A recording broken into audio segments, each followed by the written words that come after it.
Eu sinto que ele não tem convicção de que é possível tornar esse time competitivo sem bola, sem mexer no quarteto. Eu acho que a tentativa é essa, e a obrigação é tentar. Mas, pelas palavras do Vitor Pereira, ele não está convicto que dá para fazer isso. Talvez ele perceba no curto prazo que vai ter que mexer no quarteto. Porque o Gabigol é o cara que está vindo armar, mas o Gabigol já tem armador lá. Já tem a Arrascaeta e já tem o Everton Ribeiro. Então, ele vai ter que... Eu não sei se vai ser por produção, eu não sei porque o Concilinho lá era assim. Mexer no besteira uma situação. Uma única coisa, evitar a gente tratar o Mundial do Flamengo como um fiasco retumbante. Retumbante como foi, por exemplo, o primeiro Mundial do Palmeiras com o Abel, né? Aquele Mundial de preparação super atropelada, que o Palmeiras perdeu a disputa de terceiro para o próprio Al-Ahly.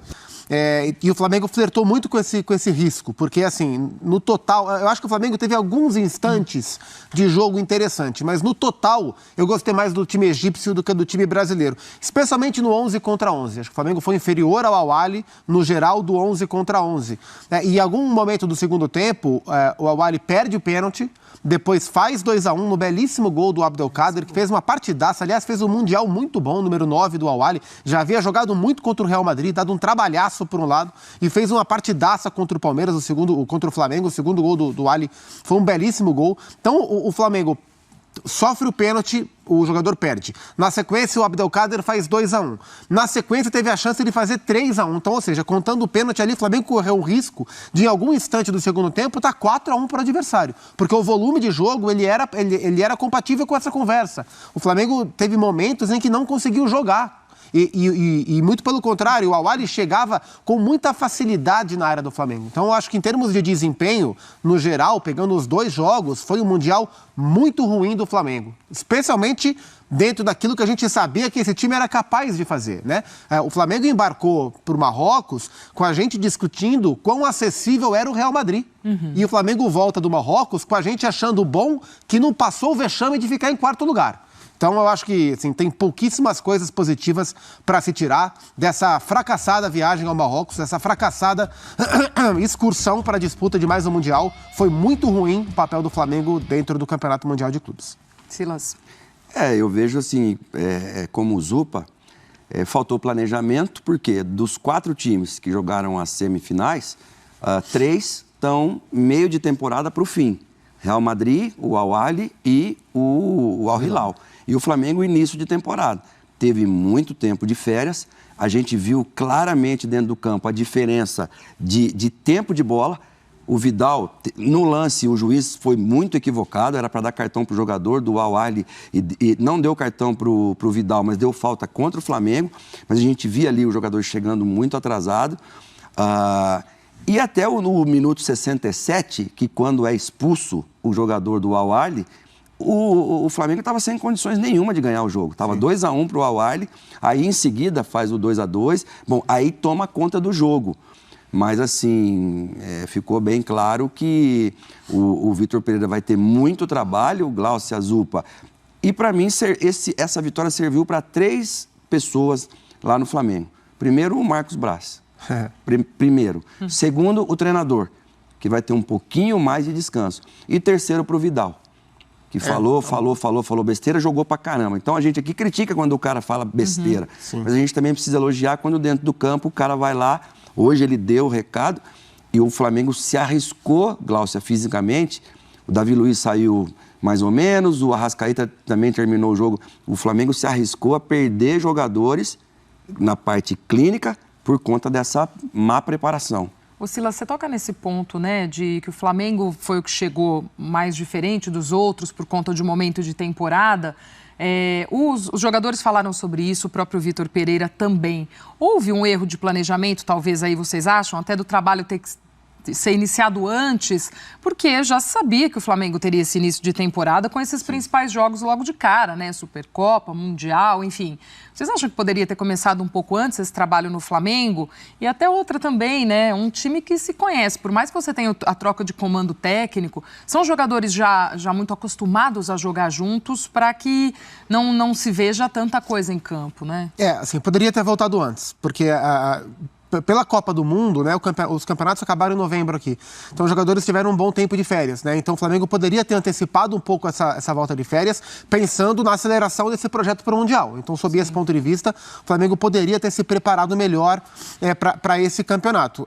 E é um time que está sofrendo muito pela maneira que joga, né? O Flamengo é um time que tem dificuldade para marcar pelos lados, e isso é sabido, já era sabido desde o ano passado. Alguns times tiraram proveito, inclusive, disso. O próprio Vitor Pereira no Corinthians conseguiu tirar proveito disso na Copa do Brasil, no segundo jogo da final, e nesses 2 jogos ficou muito nítido, e o próprio Vitor Pereira, em todas as suas manifestações, ele fala sobre competitividade, sobre ser melhor sem a bola, e o Flamengo tem que ser melhor sem a bola. Foi muito fácil para o Al Hilal e para o Al Ahly agredir o Flamengo. Foi muito fácil para o Palmeiras agredir o Flamengo pelos lados nessa recuperação de bola e aceleração a partir daí. É um time vulnerável em termos competitivos sem bola. Imagino que à medida em que o Flamengo for evoluindo fisicamente dentro da temporada, o que é normal, isso diminua um pouco. Mas é um ponto que o Vitor Pereira vai ter que trabalhar muito e pelas palavras dele, eu sinto que ele não tem convicção de que é possível tornar esse time competitivo sem bola, sem mexer no quarteto. Eu acho que a tentativa é essa, e a obrigação é tentar, mas pelas palavras do Vitor Pereira, ele não está convicto que dá para fazer isso. Talvez ele perceba no curto prazo que vai ter que mexer no quarteto, o que vai abrir uma outra discussão, porque não é fácil mexer no quarteto do Flamengo e botar alguém no banco de reservas. E aí, César? E o grande Flamengo que encantou todos nós, ele tinha um lateral esquerdo mais lento, que era o Felipe Luiz, e um jogador muito incisivo e vertical, que era o Bruno Henrique. Do outro lado, ele tinha um jogador mais lento, mais rápido, no caso, que era o Rodinei, num primeiro momento o Rafinha, mas lá na beirada ele tinha o Everton Ribeiro, um jogador mais para pensar. Eu acho que ele vai ter que resolver essa questão, porque nesse formato que ele está usando, Everton Ribeiro de um lado, Arrascaeta do outro, e 2 mais enfiados, ele está sem a velocidade pelos lados. Sim. Porque o Ayrton Lucas dá essa velocidade, o Varela já não dá tanto, o Mateuzinho dá essa velocidade, e principalmente o peão do meio-campo, número 5, ele vai ter que achar um outro João Gomes. João Gomes fez gol hoje na estreia dele pelo Wolverhampton. Ele vai ter que achar, não digo o João Gomes, a característica do jogador, que é o cara que o Flamengo vai precisar para resolver ali, para deixar essa galera da frente trabalhar com mais tranquilidade. Agora, não tendo os beiradas rápidos, eu acho que o Vitor Pereira vai... Ele tem lá no elenco, ele tem Marinho, ele tem Everton Cebolinha, que até entrou muito bem jogando do outro lado, um lado que ele nem gosta, né, Zupa? Mas ele vai ter que resolver isso aí. Ele mesmo disse na entrevista, né, Glaucia, que serviu para ele tirar algumas conclusões. Agora, a gente não pode esquecer que já...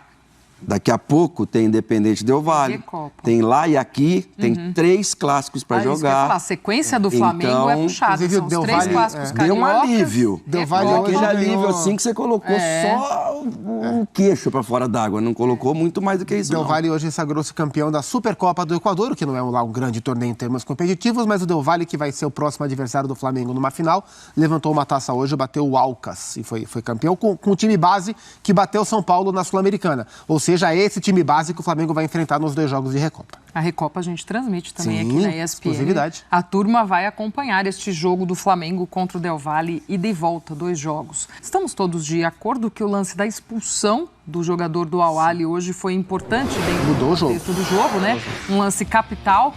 E a gente traz os números aí, ó. Flamengo antes e depois dessa expulsão que aconteceu no minuto 69. Então, antes, 1 gol marcado, 2 sofridos, 271 passes certos, 5 chutes, 3 chutes certos e 4 grandes chances. Depois da expulsão, 3 gols marcados, nenhum sofrido, 115 passes certos, 4 chutes, 3 chutes certos e 2 grandes chances. A gente traz agora números de 2 personagens que talvez sejam os 2 que a gente consiga puxar aí nesse início de temporada do Flamengo, ó, que é o Gabriel e o Pedro. Os números da dupla nesta temporada, ó, em 7 jogos para cada um, 6 o Gabriel como titular, o Pedro titular em todos eles, minutos por jogo 83,5, 82,2, gols 7 e 9, 1 gol por jogo, 1,8 gol por jogo, 1 assistência e 2 para o Pedro. E no Mundial, o Gabriel marcou 2 vezes e o Pedro 4 vezes. Mais uma vez, acho que mais uma temporada de Protagonismo para esses dois, né? Início, óbvio, vimos 7 jogos aí, mas são 2 peças que se mostram fundamentais, mais uma vez, para o Flamengo. Se o comando técnico do Flamengo mudou, se a metodologia de treinos mudou, se alguma coisa no sistema de jogo mudou, a importância, a relevância e o senso de protagonismo que esses 2 jogadores têm, isso não mudou. E eles tendem a ter uma temporada de, mais uma vez, de divisão de artilharia. Em alguns momentos o Pedro marcando mais, em outros o Gabriel participando mais. Eu acho que, em termos do papel do centroavante, o Pedro foi melhor, né? O Gabriel fez gols de pênalti, o Pedro fez mais gols de bola rolando.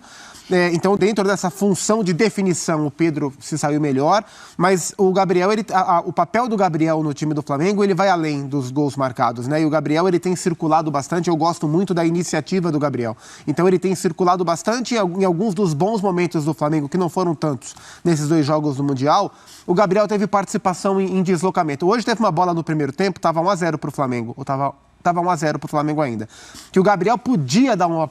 O Gabriel recebe do Arrascaeta na meia-lua e ele podia abrir para o Pedro no lado esquerdo da área, que o Pedro ia entrar batendo e ia fazer o gol. Mas aí abriu um clarãozinho, o Gabriel quis meter o pé de canhota, a bola pegou até no gogó do goleiro, o goleiro bateu o opa. Ali ele poderia ter servido o Pedro, era o 2-0, mas eu entendo porque o centroavante também vive desse afã de marcar. Assim como o Pedro poderia ter servido o Gabigol de cabeça, uma bola também do Arrascaeta, também seria o 2-0. E ali, eu sinceramente, eu acho que o Pedro, ele não é egoísta, já está bem claro isso. Mas ele comeu bola ali porque... O Gabigol até chega na bola porque o goleiro rebate para frente e o Gabigol joga ela por cima. E até meio, não chegaram a discutir, mas discutiram a jogada.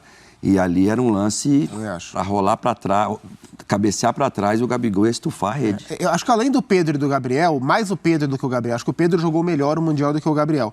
Um outro jogador do Flamengo, e são poucos os que se salvam em termos de performance no Mundial, mas um outro que me agradou, que eu acho que sai com saldo positivinho, é o Ayrton Lucas. Acho que o Ayrton Lucas, ele se oferece muito para o jogo, ele é um lateral muito forte no apoio, acho que tem que cuidar um pouco mais atrás.